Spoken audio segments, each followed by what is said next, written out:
Em 99 a gente comprou um terreno lá em Porto Alegre e o governador era do PT, né? Era Olívio Dutra e Raul Pontes era o prefeito. Aí eu disse, olha, eu tô louco para inaugurar essa loja em outubro. Ele disse, de que ano? Eu disse, é janeiro, quero inaugurar desse ano. Até janeiro nós não vamos ver esse teu projeto. Tu refaz esse projeto, tira essa Estátua da Liberdade da frente, porque nós aqui somos contra os Estados Unidos. Nós não somos anti-americanos.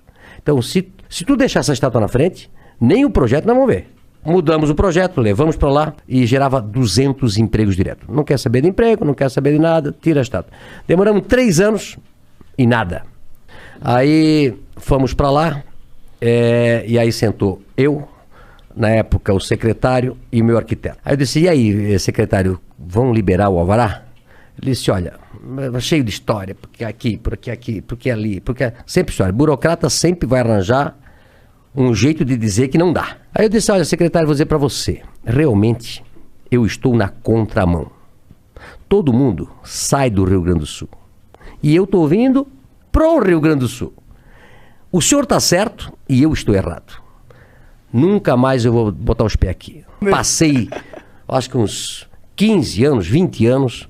Agora voltei, depois de 2, 3 anos agora, na mão do ex-governador Sartori, né?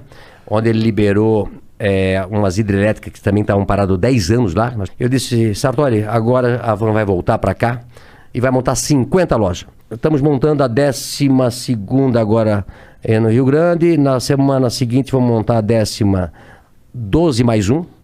E onde eu botei os pés com esse pessoal, só levei paulada.